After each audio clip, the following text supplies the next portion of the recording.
Look what you did to yourself.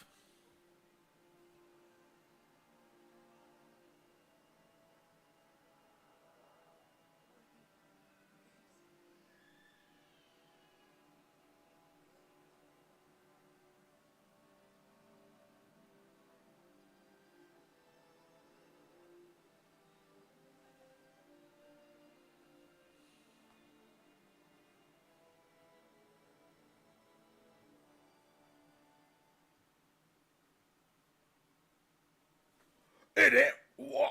That's a.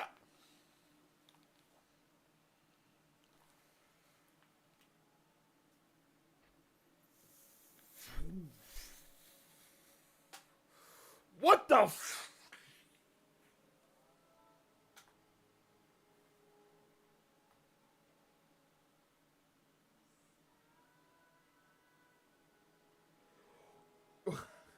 What the f? That's how we end?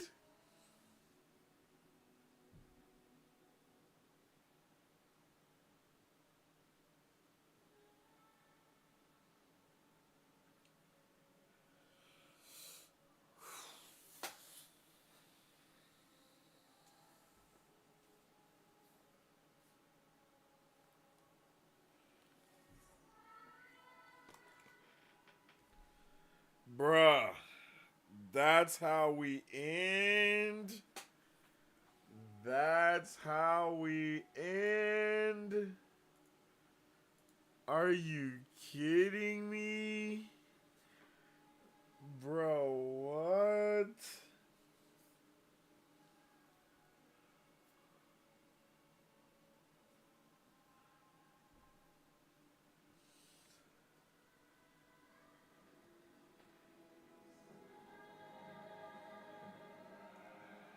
Bro.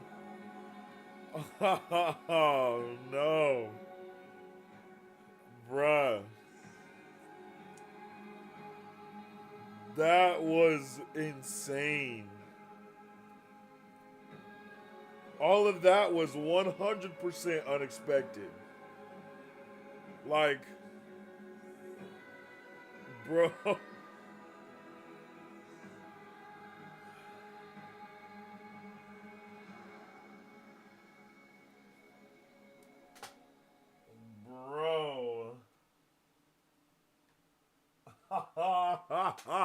That was actually pretty. That was actually pretty crazy. That we just what we just experienced right now, man.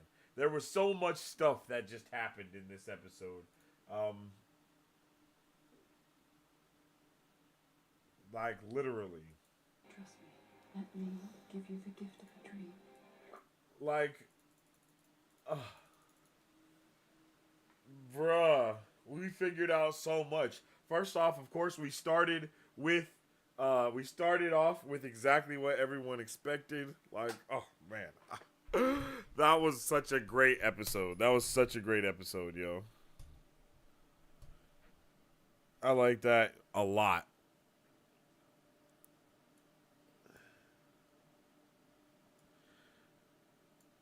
I really appreciate this episode.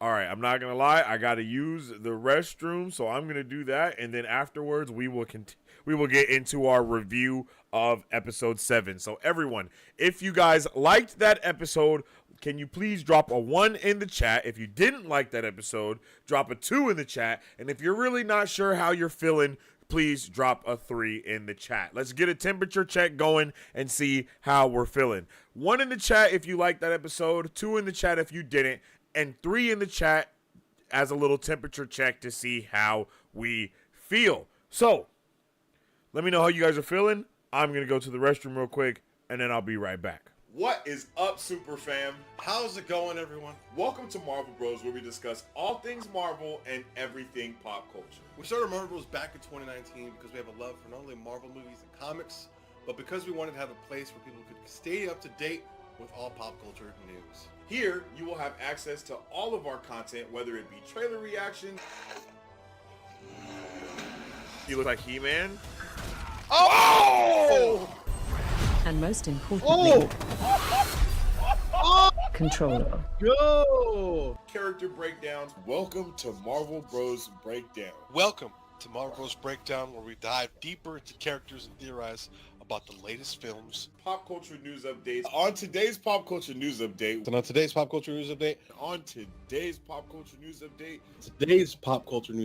Or movie reviews. we love to have open discussions here on the channel, so feel free to join us when we go live.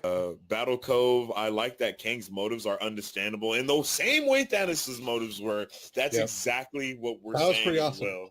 Or jump in the comment section of a trailer reaction or breakdowns so we can theorize, converse, and nerd out. Follow us on social media at Marvel Bros to stay up to date with the latest news, rumors, content, and more. You can also join our Discord, where we are constantly having conversations pertaining to Marvel, DC, Star Wars, anime, and everything pop culture. All of our past pop culture news updates are available wherever you listen to podcasts at. If you guys would like to support Marvel Bros, all you gotta do is visit our website at www.marvelbros.com and buy some merch. Represent the superfan. To get early access to content, patron-only scoops, giveaways, private Q&As, and... Alrighty. I'm pretty sure we are all back and getting ready to get it going. I actually really did love that episode. So, let's talk about it. I see ones in the chat. I'm feeling like everybody enjoyed it. All right, let's get into it. So, we just got done watching episode 7 of The Wheel of Time. This show is magnificent. This episode definitely brought a similar tone to last week's super just heavy episode. This episode was definitely not as heavy as last week's episode, but it was still on the heavier side. So being able to get into some, I don't know if we could say lighter vibes, but we definitely got a little bit more in this episode as far as it goes for every single character that we've been dealing with so far, except for Min. And that's okay. I really appreciated what we got to do. I appreciated everything that we got to see. I think that the reveals within this episode are really over the top that I was not ready for. The cold open that chat called, I was not ready for that either. It was pretty much exactly what everyone wanted, I think. I really do feel like every single thing that all of us wanted separately from this episode, we each got our own dose of, yeah, this is what I wanted. You know what I mean? So that was really awesome. I really appreciated that. Like, so many different people wanted this, some people wanted that, and I think we all kind of got a little bit of what we wanted, piece by piece, getting us a little bit closer to that finale that we're going to experience next week. I really had a great time with this episode, from start to finish. Again, we did, even when we were with Egwene, we didn't feel that sense of hopelessness or helplessness. More so, what we felt was, like, yeah, like, you are going to kill her, Egwene. You know what I mean? Like, yeah, you are going to get you're definitely going to get back what you deserve. You're going to get it back in blood, for sure. And I really did appreciate that. Getting to see everyone just do their parts in this episode, it made me feel fantastic. So we're going to do it like how we do it, and we're going to talk about each character one by one and kind of talk about what we got to see, what we experienced with them, and how we're feeling overall about their character development in this episode specifically, okay? So, starting it off, we're going to start with Moiraine, okay? I actually really appreciated what we got to see from Moiraine today, just solidifying the character that she has already been and will always be. Being able to start with that cold open of Moiraine and Swan when they were younger, 20 years ago, of course, when they were like, it seems like they're not, you know, it's not like they're fresh in the, the White Tower or anything like that, but they're still younger. And being able to see that and see that Katara get that vision of what was going on and seeing Rand being born and it be the exact thing that we've already seen happen as well. That's something that I like a lot, is when they can like recycle a scene, so to speak, but it's in a way that feels just good. It feels right. It feels like that would be the vision that she got. And I really appreciated it because she said, I believe she said fire red, but that was just speaking in terms of his red hair, not necessarily, that anything else. So you could see, for me, I could see how easily misconstrued that vision could have been for anyone that didn't see the vision that she got. I really like that. I really appreciated being able to see Moiraine and Swan kind of make that pact as of, hey, this is what I'm going to do, this is what you're going to do, and we're going to follow that to the fullest extent. And hearing that callback later on in the episode when Moiraine is like, okay, I did what I was supposed to do, but did you? And then she's like, you know what I mean? It's like, did you forget about it?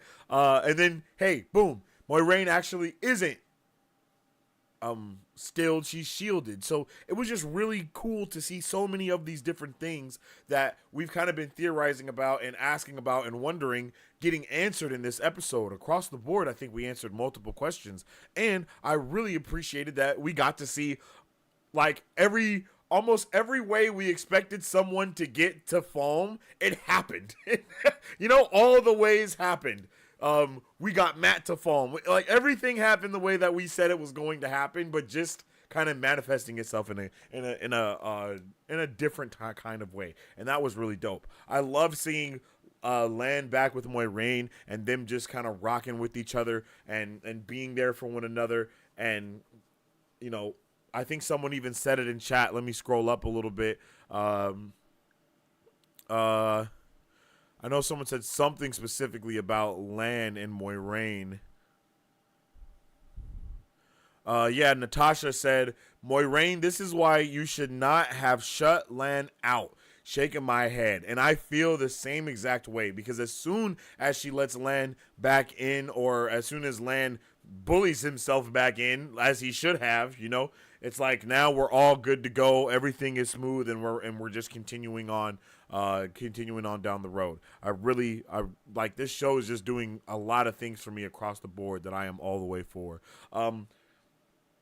Rand in this episode was also fantastic. I loved what we got with Rand. We got a little bit of that Rand and Lan, I guess relationship kind of expanded on in this episode. And once again, that was something else that a lot of you wanted to see, was Rand and Lan, I guess, interact with each other. I believe from what I've heard you guys insinuate is that Rand and Lan do interact with each other in the book, kind of a lot.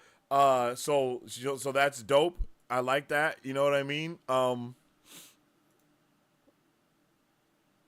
And I appreciated it. I appreciated all that stuff that we got to see with that. Rand actually showed a little bit of his dark side in this episode. I feel like every time he channels the one power, he starts to look a little evil. And then every time, even though it seems like he's trying to fight against that madness that's kind of trying to take over, and he's even wielding the madness instead of letting the madness wield him. Yeah. And we've already said he's a lot like, Randikin, a lot like Anakin, and I can see a lot of that Anakin-ness when he starts to use quote unquote the dark side.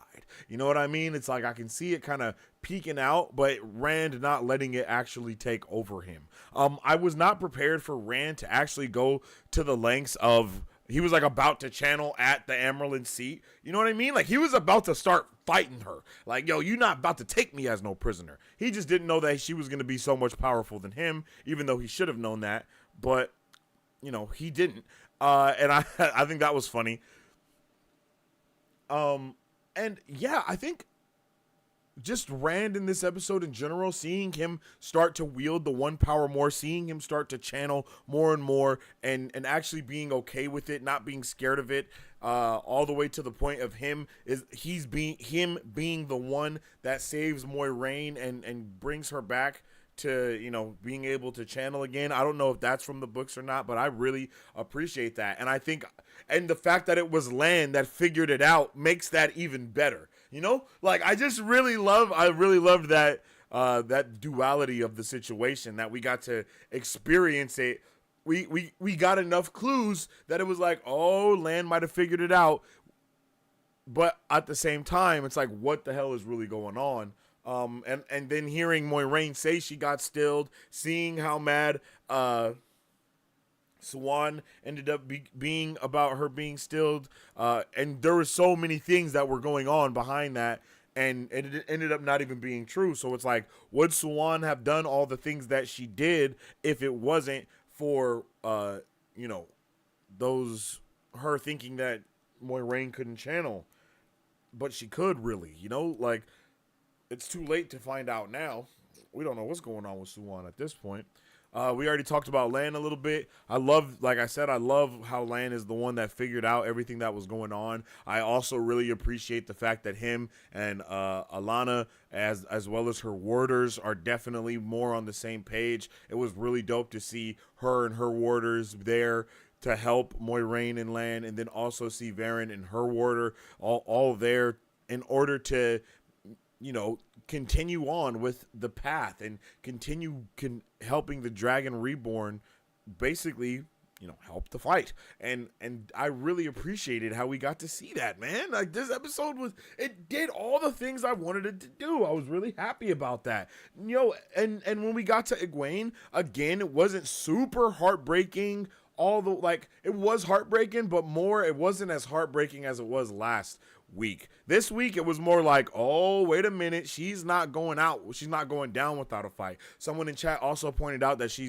rebraided her hair, and she's back to that braid and all the, you know what I mean? She's starting to realize who she is again. She never really forgot, but she's starting to kind of come to grips more with the situation that she's in and what she will have to do in order to get out of it. I don't think I don't think Egwene understands how strong that she is, because everyone was always talking about Nynaeve, but Egwene is definitely just as strong, and then this episode showed how strong she is, and she got to see a physical representation of her power as well when, Rena and her do the thing. And then showing her later being like, I will kill you. Like, this is not good. We ain't friends. I really loved seeing Egwene just continue to stand her ground and not go. She's not going out, for lack of better words. She's not going out. She's not getting played.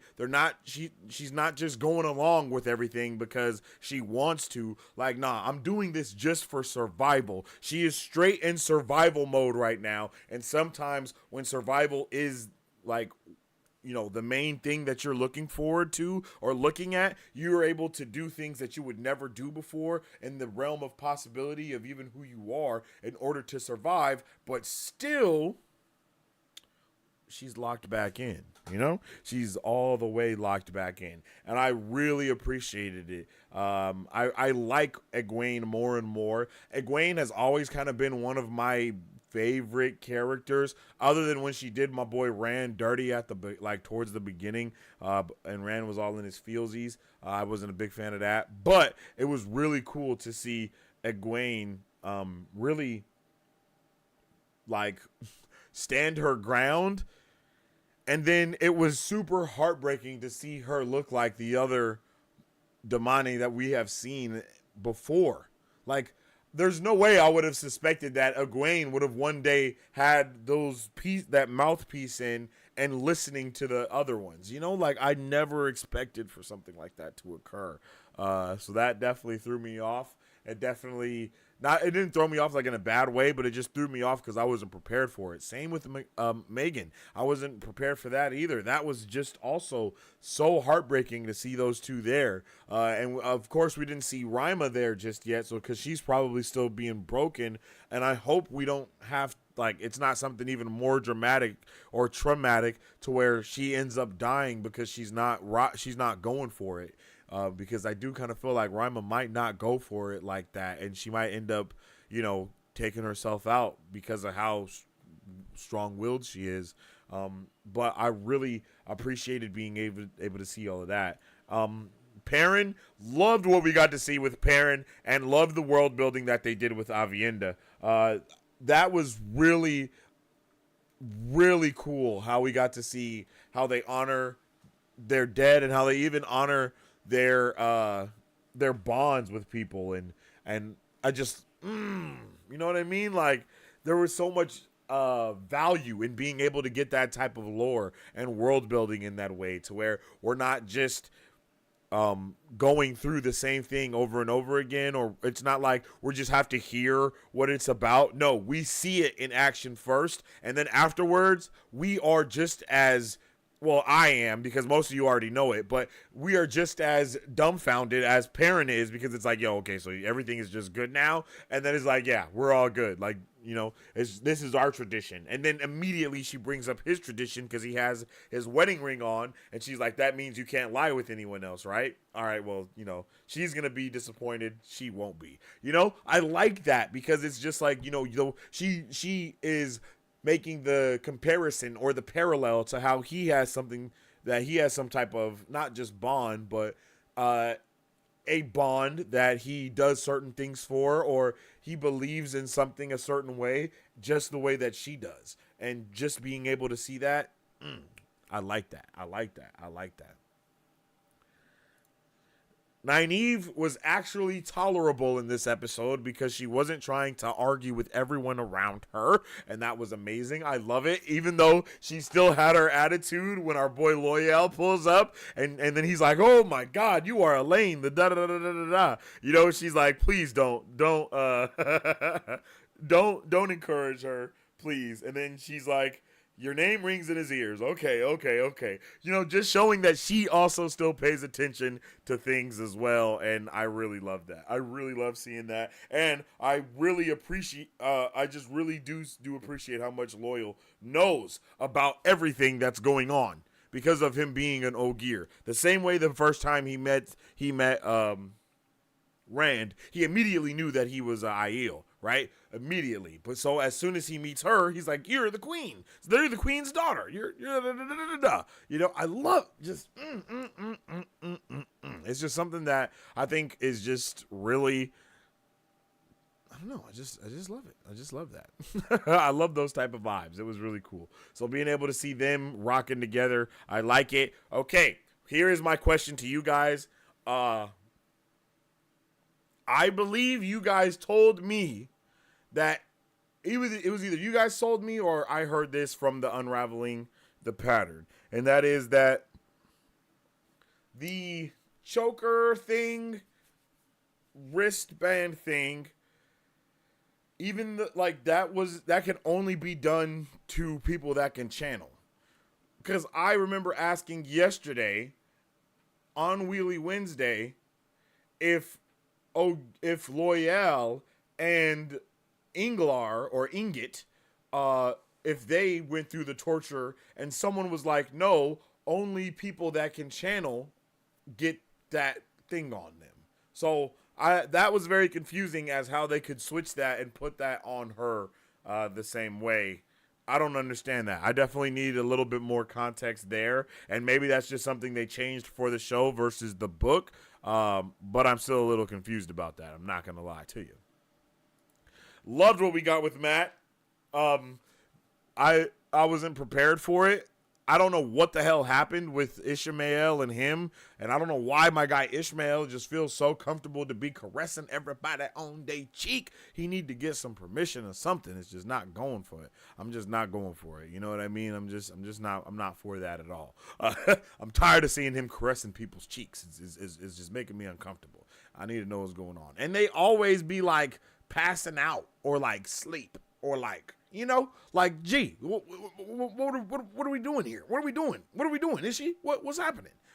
But still, I like Matt being able to like kind of take that vision trip and be so interested in whatever it was that Ishmael is selling.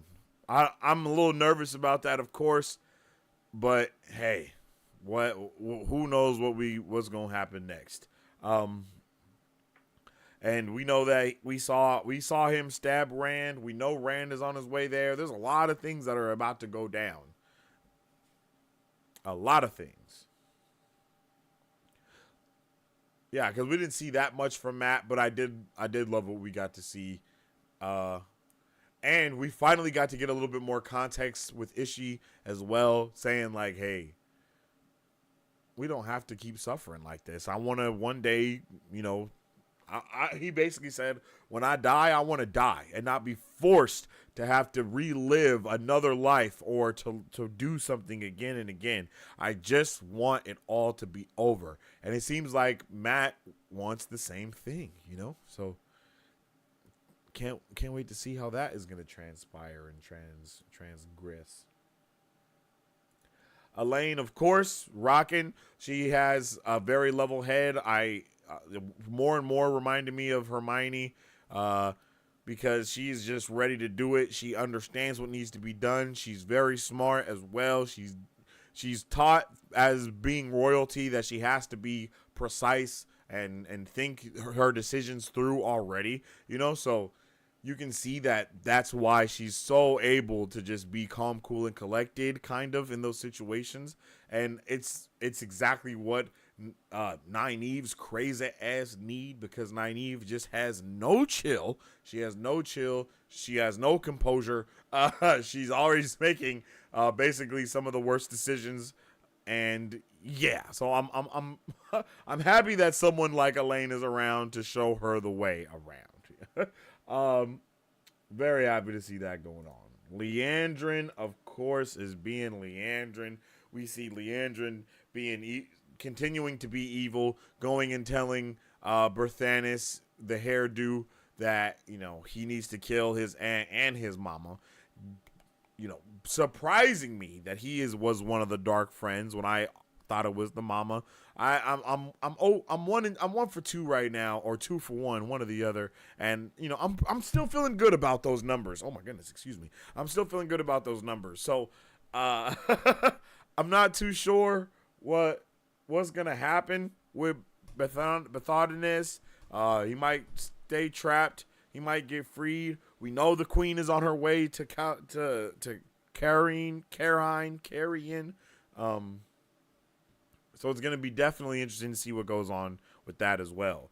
Leandrin, she wasn't outed as, you know, the Black Aja like we thought she was going to be, unfortunately. So that would have been a good bet, though. Yeah, man, crazy things going on with that. And then, of course, Avienda, again, great character. Love seeing her in this episode. Love seeing the other Aiel. Love seeing them interact with each other and how much they care about each other. And also getting to finally see those spears that we've heard so much about. I don't know if we've got to see the spears at all, but finally getting to see the spears, knowing that she's a maiden of the spear, was really dope. And now we know that they're going to have 3 Aiel fighting with them against the Shan-Chan. And so that's going to be a really dope fight when we get to next week's episode. That fight is going to be insane. That fight is definitely going to be insane. So I can't wait for it. Man, I really was not ready for Rand to full-blown call Lanfear and have her wreak havoc on the entire city, just so he could escape. While I don't think he directly requested for her to do that, they didn't seem too torn up about it. They was like, yeah, it's all good. Hey, what are a couple lives? Everyone is very realistic in Wheel of Time. I'm not gonna lie. It's not like, you know, Marvel or the Avengers where they're like, no lives are worth risking. They be like, nah, bro, it's worth risking some lives if we gotta save the world. I just love the seriousness of it. That's how it really, I think that's how it would really be in real life, is people being like, no, man, I'm sorry, but we gotta save the world. We can't just focus on a couple people out here in these streets. And I mean, that's still kind of bad, but still, you know, like, I like the realism of that. But Lanfear was definitely with the full-fledged shit. Seeing her just go through and tear up the whole city was actually awesome. And then seeing her just so easily, nonchalantly open the way gate. Like, it took so much more for Moiraine to open the way gate. And for her, it was just like, whoop, light the fire. You know what I mean? Like, For everyone else, they have to draw energy from something. They have to draw the magic from another place. That's one thing that I really liked seeing with Rand when he cut the knot from Moiraine, is that he pulled energy from the fire source right there. And then the fact that he pulled that energy from that source, it actually changed the color of his overall weave that he was creating. I really, really, really value, like, there's a lot of value that can be there. Like that's just super valuable to me for what's going on. And so, just knowing that Selene is just so nonchalant with her power or land fear, that's incredible. Incredible. Really like that. Didn't see Min at all. Not a lot to talk about. Don't care. Didn't see Lady Serath a lot. Not a lot to talk about. Don't care. And Ishmael, our boy Ishi. Ishi is we're getting a lot more context to what's driving Ishi, to why he does, what he really wants, what he's looking for in this life, as well as a host of other things. It's really cool to see Ishi stand his guard and not really be bending at all about anything, and see so many people want to bend the knee to him. And I'm very, very concerned about what he's going to be doing with the Shan-Chan. They are literally the worst of the worst, and he seems like he is even worse than the worst of the worst. So, what is his idea for them? And we've heard this kind of prophecy of the sky being written in flames, and the Dragonborn will proclaim himself and all that. And I think that's going to be dope to see. How is it we're going to see it? Don't know. This week we did everything that we needed in order to make the finale fantastic. So, high hopes across the board. High hopes across the board. Let me know how you guys feel about this episode in the comment section down below. At least we finally have a conversation with Lan about sword forms. Cat crosses the courtyard. I don't know what that means. They are still teasing how Lanfear can get from point A to point B so fast. Yeah, they are still teasing it, which is interesting. It was very interesting to me that she just teleported my boy Matt, but is now going through the ways with Rand, Moiraine, and Lan. Maybe she leaves Moiraine and Lan in the ways and then just teleports, Rand to Falm. I'm not sure. Flicker, flicker, flicker. I don't know what flicker means. I've seen y'all say a lot about flicker. I knew the break between Swan and Moiraine was coming, but that hurt. Yeah, I can't believe Swan made her do that. And it seems like Swan didn't even believe that she made her do that too. And then Swan had the damn nerve to be like, Moiraine, please. Like, what? What? No, ain't no please. It's too late for you. Sorry.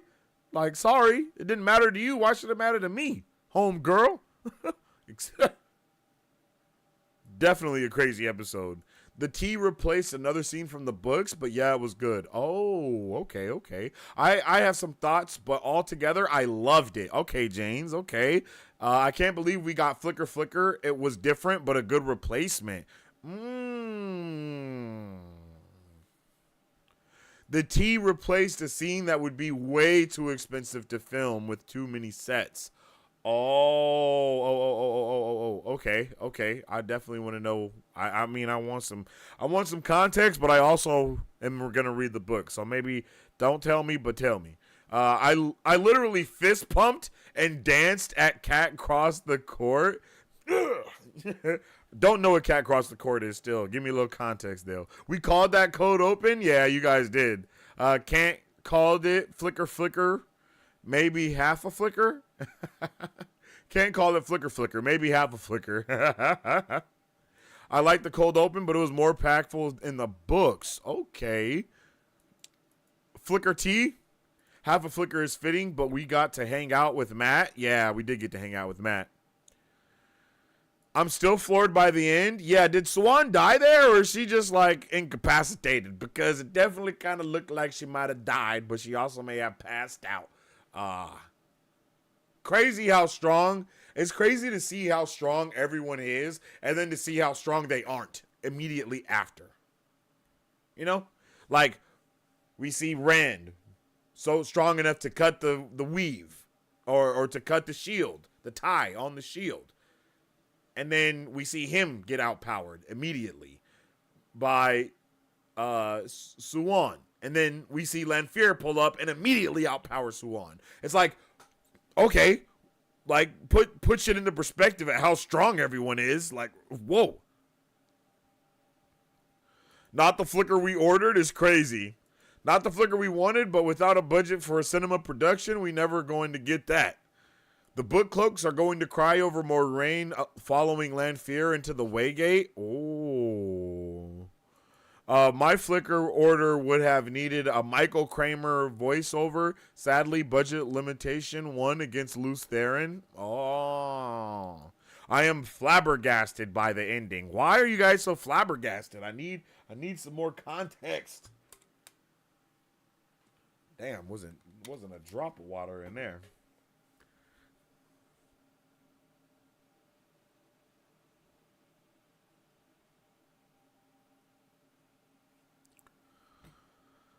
I was surprised to see how Matt got there, but now he actually is in place where he is supposed to be with similar character development, so we are good to go for the rest of the series for him. Oh, okay. I was surprised to see Matt got there, but now he actually is in a place where he's supposed to be. Yeah, I understand that. Yes, I got you. I loved Egwene's second scene in the episode. Yeah, I love that one too. I'm not going to lie. Why flabbergasted? Lanfear appears to be a part of the squad. That's why. And I don't know if y'all remember. I don't know if y'all remember, but I literally, that was my first idea, is that Lanfear would take all of them over there. And then it was like, nah, there's no way we about to be with Lanfear. You know what I mean? Just saying. I'm just saying. But she's now like rocking with them. I don't think she is. I think Rand has to go to Falm, and Moiraine is trusting Rand in the pattern. I mean, yes, but that is why she is a part of the squad, if you feel me. You know? Rand has to go to Falm. Moiraine is trusting Rand and the pattern, and then Lanfear is trusting Rand, so they all rocking together. Lanfear is becoming my favorite character. If she wasn't already, yeah, I'm all the way there with you. She's well, I mean, she's a witch and she needs to burn, but I do appreciate her character a lot. She does a really good job. Her character, it just all across the board is pretty awesome. I'm not gonna lie to you, she is pretty awesome. I think they're about to figure out what being around Taviran. Moiraine mentioned this in the beginning of season 1, episode 1, really means. The show dropped the concept since then. Yeah, really did drop the concept of Taviran. I've heard you guys say Taviran. I've heard it be mentioned a couple times by Lauren as well, but no idea what's going on with Taviran. I wouldn't know anything about it if it wasn't for you guys giving me a little bit more context. She definitely was amazing. I loved Elaine Small's expressions too while talking to Loyal. She was all pleased and happy that he was showing her so much respect, and she was like, "It's okay, Ogier." You know what I mean? Like, I just love that vibe. It was awesome. Yep, you got to bend and not break. Poor and very, that was tough. Bane and Chiad, what? And very ain't nobody's fool. That's what experience gets you. Is Anvari Moiraine's sister? Am I tripping? Barthanes acted according to his...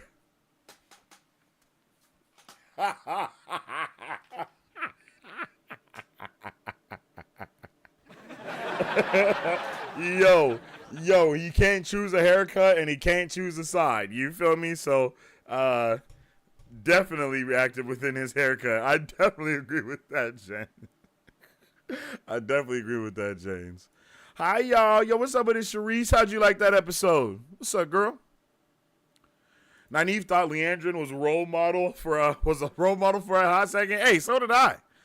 I did too, but she ain't rocking though. Do you think Leandrin made that up about killing Moiraine? Ishii said she wouldn't be useful dead, and Lanfear says something similar later about Suan. Oh, yeah, she does say that about... Yeah, I think... okay, I think that Lanfear and Ishmael are still on the same side. I think Lanny and Ishii, or Fury and Ishii, there we go. I think Fury and Ishii are definitely rocking together, and it's just kind of a finesse to us that we don't know what's going on, right? But I think that Fury went, she did what she wanted to do because she does not like Moiraine. And I think she doesn't like Moiraine because Moiraine is really trying to rock and protect Rand for whatever reason. Not for whatever reason she's trying to do that. I mean, that's the reason why she doesn't like her.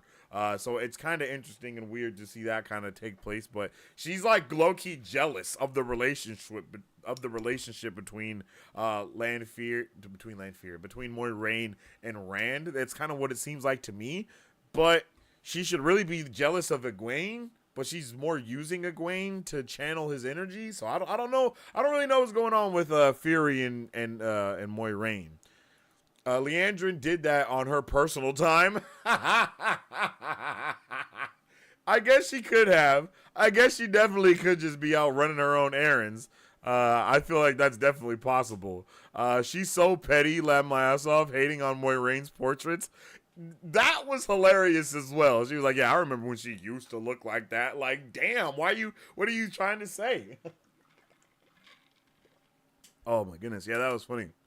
Yo, Lanfear could have just teleported Rand out there before anyone was the wiser. Lanfear did it that way just for funsies. Isn't that wild? That's exactly what I was thinking about. It's like, Lanfear literally just did that because she could. Like, yeah. She teleported Matt like this. He had no idea what happened. He woke up on the floor halfway across the freaking country. And she's just like, all right, let's see what happens if I just roll with them for a little while. Like,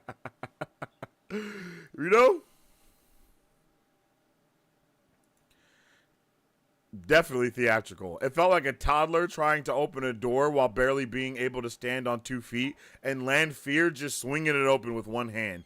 Exactly! Like, literally. She had to do everything she could to open that door. And then Lanfear just snap of the fingers and it's open. The power scaling in this episode was great. Gives show watchers a real idea of how powerful the Chosen are. The Chosen? Who are the Chosen? I mean, Forsaken? You out here calling the Forsaken the Chosen? All right, Charisse, we definitely got to watch you. It's interesting what Ishmael truly wants is to die, and he's the only one the Dark One seems to trust over all others. Yeah. Like, why? What does that mean? Is him wanting to die is directly connected to the breaking of the wheel, and the breaking of the wheel may be directly connected to the Dark One being released, or something about them, Agreed. The power scaling was well thought out this episode. Facts. Moiraine literally said, I trust you. Ooh, only dark friends call them the Chosen. What? Charisse, are you a dark friend?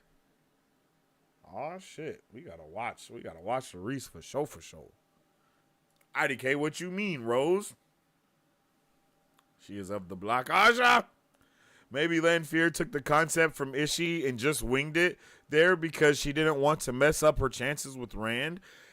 Yeah, and I mean, maybe we're not supposed to have Rand there yet because we need Matt to be a little bit farther within his own journey with Ishii first. And that's why we have to travel there. Is because during the time we travel there, we could start the next episode out of the Waygate already. The same way we did with Leandrin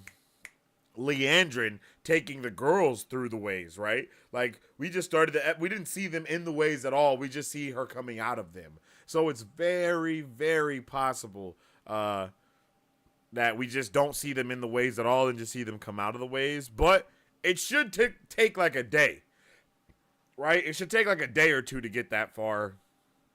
even if it's just in the ways, at least, you know what I mean? So, yeah. So, yeah. Yeah. I think it's possible we just start the next episode and we're already there. We're just opening the ways and we're coming out of the ways. Or we might have to go through the ways, you know? Who knows?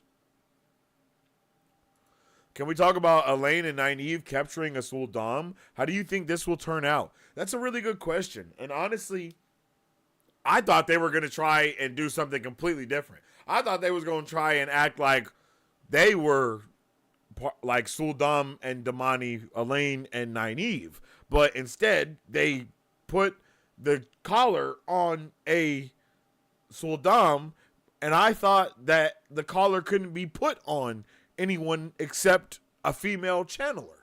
So that definitely confused me quite a bit, and I have no idea where that's gonna go or how that works.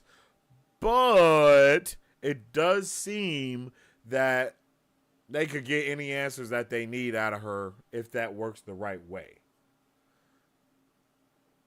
But it might have some kind of, kickback system to where it doesn't work the right way. But I don't know. They're going to definitely get the information they need from her one way or another. But yeah, I really can't figure out what would occur from that.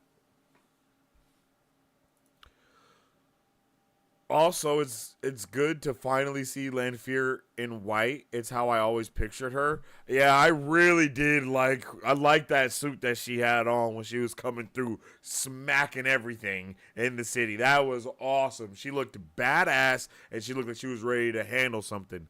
I really, really like that a lot. So I can't wait. I can't wait to see more of her.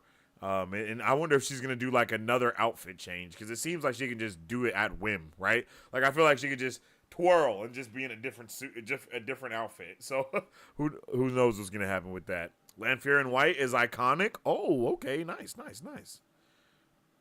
Iconic. Why is it iconic? I definitely want to know why.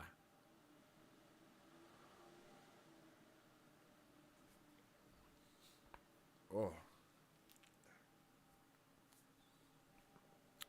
Sounds like we're planning a heist. I love heist shows. I haven't seen a lot of heist stuff.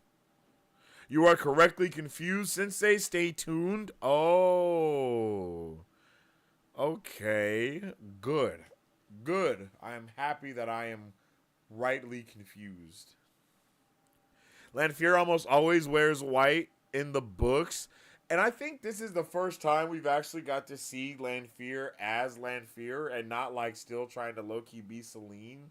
So, you know what I mean? Like, in real life, that is. Like, we've seen her in the dream realm quite a bit. But other than with Leandrin when she murdered his son, I don't think we've seen her, like, be herself in person. So I think it'll be dope. I think if like she wears white more, it would make sense. She's the daughter of the night, dressed white like the moon. Ooh, that's fire. Is that straight out the book? Because that sounds amazing. Lanfear wore white on the day she was to F things up. Exactly. That's exactly what she was doing right there. The day to F things up was her day.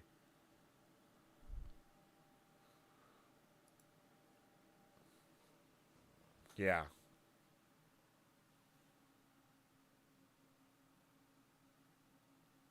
Super amazing episode. Really appreciated the level of lore and story and world building that were put into this episode. I mean, every episode has a good amount of it, but I think they really put the pedal to the metal in this episode. It was really one of my favorite what is the episodes before a season finale that I've seen in a really long time. Usually the episode before the season finale isn't that good, and it's like, damn, I don't know how we're gonna finish this episode or season now. But now where we are, Like, hell yeah, they did a really good job with this to set up the season finale. And of course, we're gonna still have to wait until next week to make our ID to fully know how good this show, like, to really be like, oh, did they stick the landing or whatever the case may be. But overall, so far, we've just had like banger after banger for 4 weeks straight, I think. So like, let's get it. Let's get it. I hope we continue to have a great time. I loved Anavir in this episode. Okay, who is Anavir? Please help me out. Who's Anavir? Who is that? I don't know if I asked already, but I'm confused about who she is. Anavir, I really thought she was going to be a dark friend too. Okay, so that is the mama, right? That's Haircut's mama and Moiraine's sister, correct? Okay. Thank you, Williv. I appreciate you. The writers and Sarah Nakamura did a great job. For real, I agree. She does always wear white in the books. I think wearing black in the show, hence she'd been combined with another Forsaken. Oh, especially because we know that there's only going to be 8 Forsaken instead of the normal 13 from the book. So I guess that does make sense that they could make her more than one of them, since they got to take a couple away. So I guess we can expect a couple of the Forsaken. If we do see any more come out, you know, they can be possibly blended in. Penultimate episode, don't know what that means. Specifically, Samir Haj, don't know what that means either. Anavir is Moiraine's little sister. Bane and Chad are Avienda's friends. Oh, thank you so much. Yes, because she did say, yeah, I got you. Sweet. Yeah, I'm all the way here for it. I'm ready. You know what I'm saying? I am ready. What is next? You know, like, I am super ready for next week. Next week's episode is going to be fantastic. I have no doubt in my mind, and you guys shouldn't have a doubt in yours either. We've been doing so good with this show week after week. We're going to just continue to be doing great. I really do hope that they stick the landing with this show. I'm fully convinced that we will be sticking the landing, but who knows? You know? Who knows?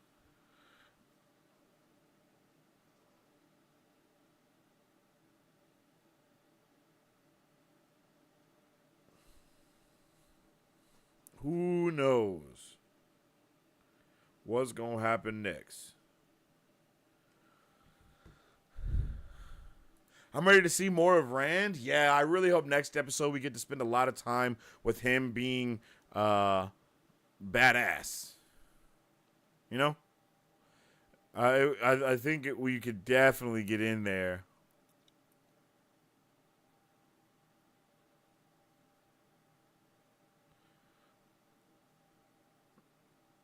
You know? I'd be excited. I'm like, we gotta see Rand get, like, just fight, continue to fight, and continue to be a badass.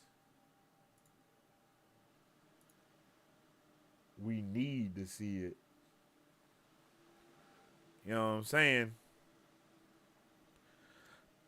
And I think that next episode we will see him be completely badass. No, the easiest to cut would be Masana Samir Haj is too interesting. It would be so disrespectful to Samir. Y'all just saying names at this point. I'm ready for season 3. Yeah, I'm ready for season 3 also. I'm ready for season 3. I hope we don't have to wait as long. Like, unfortunately, that writer's strike definitely threw some stuff going in there, but now the writer's strike is done. So I'm hoping we're able to, you know, get it cracking. I really hope we can get it cracking.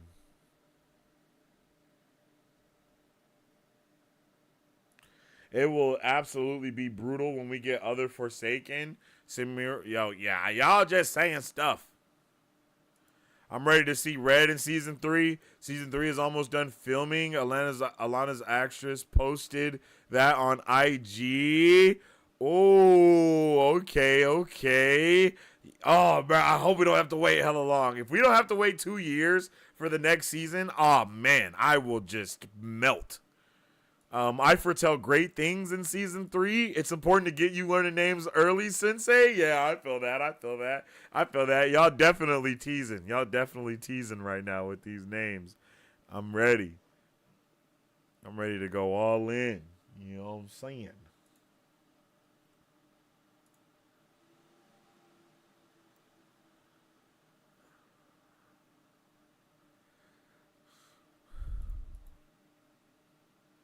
We're going to have so much to talk about now that the strike is over. Oh. The video game industry will strike next. SAG-AFTRA members just voted with 98 something percent for a possible strike. Yeah, I saw that. That's super unfortunate. But, you know, now that we've already kind of set a precedence, I guess, with the first strike. So I don't think this next strike will be too heavy as the other one. It just doesn't make, that doesn't make sense to me, I don't think that they would do that because it's like, hey, obviously it's not going to work. Don't make them strike too long. Pay them what they owed.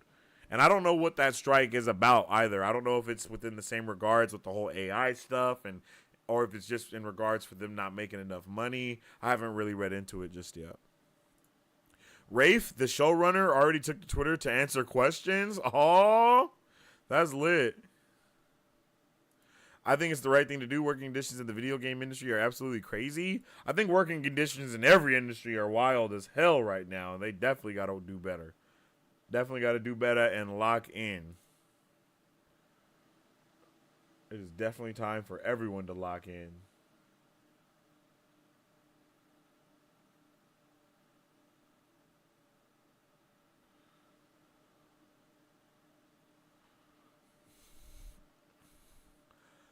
Yeah, I am pumped.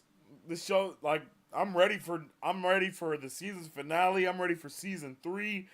I'm ready for everything. I'm ready to read the books. Like, let's get it. Like, come on. Yeah, I heard about this yesterday for Willie Wednesday, because she is one of my favorite characters in Expanse. I'm on season 3 of Expanse right now, so it'll be dope to have her joining the family. I'm happy Moraine's shield is gone, like, finally. Yeah, because they definitely were leading us on as if she was full-blown stilled. Like, they were just leading us on to believe that. Like, they were really going to just change it up. But I'm happy that they did not. I am happy that they did not change it up all the way, Like, I think the fact that like I said, we have now set the chessboard for next week's finale. And think about it. They didn't even have the money and the budget like that for well, not the money and the budget. They didn't have the locations and weren't able to return to a lot of the places for last season's finale. So that's why the finale kind of felt a little weird, and why a lot of stuff felt weird with what was going on at the end there, because they weren't able to return to a lot of scenes and locations, and stuff was stopping them from COVID. And now they didn't have any of those things going on with this season. So, yeah. I'm pumped. Unfortunately, now Swan thinks Moiraine was lying and thus possibly Black Aja. But nah, I think she told her, like, nah, I wasn't lying. Like, well, maybe she didn't.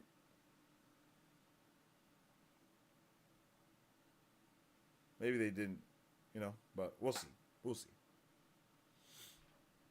But, yeah, I can see her thinking she's a Black Aja. I would love it, though, if instead of that, we got it to where it was like, she mentions the Black Aja, and it makes Leandrin think like they're on to her, and then she blows her own cover or something. I think that would be dope. Even this season, they had to change Matt's story, but season 3 is going to be so lit. Yeah, it's like we finally have a lot of that stuff out of the way, She thinks she lied and saw her leave with Lanfear. Yeah. She can't think that because Moiraine's oath to obey her held. That's very true. I'm super, super pissed off that she really put that oath, like, enforced it. You know? I thought they were better than, I thought that she was better than that. I'm not gonna lie. I thought she was better than that. But she wasn't. Hella sus. That would be dope for her to be a Black Aja, or for her to be one of the Forsaken. Maybe not. I don't know. Maybe the Forsaken aren't like older like that, you know. But that would be dope. I would like to see her as one, either or. I would love to see her as the bad guy. That was a separate fourth oath. It would still hold even if the 3 oaths had been broken. I see what you're saying.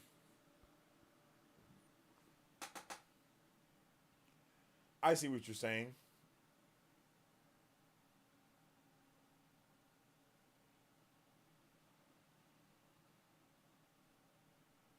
Yeah, that would be dope. That's dope though, that we kind of got to see that occur, to leave it open for everyone to speculate. Definitely looked like she died, but I guess not. She had the, blood was everywhere, coming out of her head, her nose. It looked like it was some eyes. You know, so we could.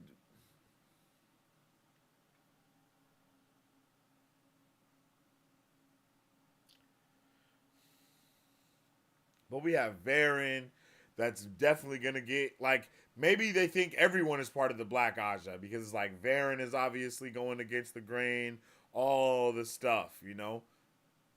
Like, you know?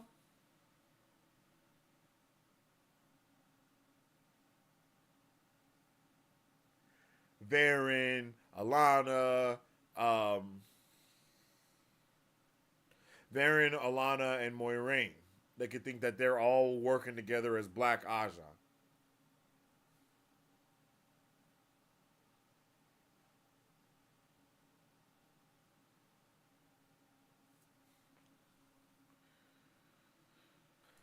She's been cast as Elida. Don't know who that is. I know, just wanted Sensei to speculate. No spoilers here. Just speculation. Everything is possible in the show. Facts. What do you think of Alana's warders? I think the black dude cannot be trusted as much because he literally was only in it for the other warder. Like, no. I'm sorry, that was reverse. I can't remember. Was it the black dude liked the warder and the white dude liked him, or was it the white dude liked the warder? Liked Alana and the black dude liked him. I can't remember which way it was, but I still think it's him. He just throws me off a little bit, but in the same breath, I feel like he might be the first one to risk his life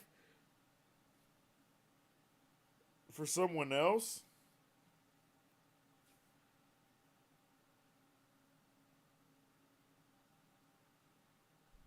And the fact that they were so intimate about splitting up, that also threw me off. Not gonna lie to you. It was like, no, we need to break up for show. We need to go away. So we just never saw him again. Like, I don't know. That just threw that. I didn't like that. At one point, I thought he was going to come out of nowhere and just murder somebody. Yeah, he just disappeared. I wasn't a fan of that. We never saw him again. He was supposed to be following Varen's warder, who looks like he could be a witcher. He looks like he could definitely be a witcher. Yeah, I don't know. I mean, that threw me off. Varen is sus? Really? I mean, yeah, she's sus. Nah, she is sus because she 100% lied. There was no finesse in what she said. At least from what I can remember. She straight up was like, nope, she called you to help her out. You know? And there was no like, oh, I don't know. It didn't seem like she finessed. It seemed like she was just straight up lying. I don't know. I might be wrong, though. Lon said something in this episode. What did he say? The blonde guy loved the black. Yeah. And the black dude loved Alana. There we go. Yes. Yvonne likes Alana. He's the black warder. Okay, Yvonne. Thank you. Yvonne just disappeared. He just disappeared, Christopher. That's what I'm saying. How you doing, Chris? Varen isn't sus. She's just playing 4D chess, and others are playing checkers. Ah, man, I don't know. It seems like she a dirty liar. Did she lie? There's always wiggle room. I thought she said that the Amerlin seat called her and wanted her to help. Or something like that.